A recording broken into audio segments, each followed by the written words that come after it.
Hello. Recording ba? Check natin. Yep. Good evening.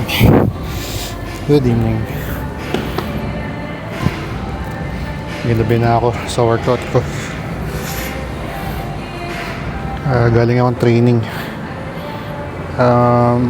Webinar. Online training.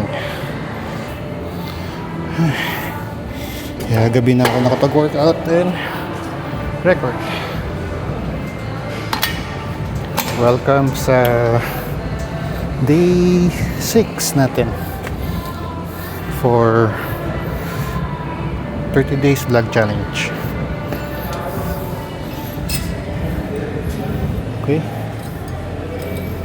Kaya ko pa pinag-iisipan ko ano yung gusto ko i-discuss.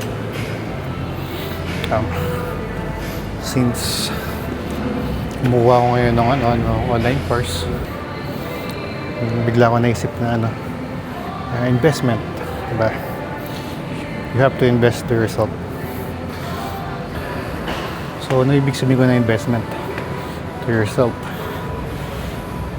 Hindi lang siya yung tipong about lang sa money, stocks, or any possession, diba?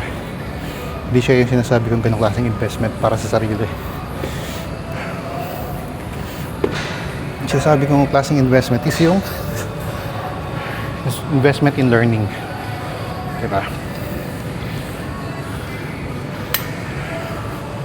Sinabi kong investment in learning, hindi lang siya yung tipong training, certification, diba? Maraming klaseng learning, diba? For example, traveling, especially mga travel ka outside Philippines. Yan. Mas marami kang matututunan na kung yung makita mo kung yung kulang sa Pilipinas, kung yung meron sa Pilipinas na wala sa ibang bansa. Advice ko, hanggat kaya nyo mag-travel kayo sa ibang bansa. Kasi pag nag-stay lang kayo sa Pilipinas, para kayo nasa bubble. Yung may mga bagay na madali sa Pilipinas pero mahirap sa ibang bansa, doon mo ma-appreciate lalo. Then kung yung mga mahihirap naman dyan sa Pilipinas, then madali naman sa ibang bansa, doon mo rin ma-appreciate yung pagkukulang sa atin sa Pilipinas. So hand in hand yun. So may good and bad din na dapat nyo matutunan. Then meron ding investment of learning pagdating naman sa stocks, diba? Kasi natututo ka kung paano basa ng trend,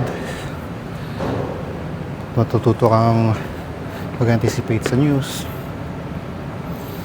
Kasi ang stocks, sensitive siya sa mga nangyayari sa news. Kung ngayon nag-invest ako sa learning pagdating sa business, hindi ko iniisip na kikita ako ng malaki agad. So ang target ko is matuto kung paano humawak ng business, paano magpaikot ng pera, paano magkaroon ng sariling identity yung business mo. So yun ang target ko. Want to build something na pwede kong pamana. Ngayon nag-invest din ako sa learning na additional knowledge, kumbaga. Ngayon nag-take ako ng construction, occupational safety and health, para maging safety officer ako sa Pilipinas. Although 16 years ako nag-work sa site, so may kumbaga naging buhay ko na yan yung safety. Pero syempre ngayon may mga natutunan pa rin akong bago, lalo na sa standard sa Pilipinas. Sa tagal ko nagtrabaho, 16 years, Ngayon lang ako nagkakaroon ng opportunity sa Pilipinas na magkaroon ng business. Required kasi dahil sa construction.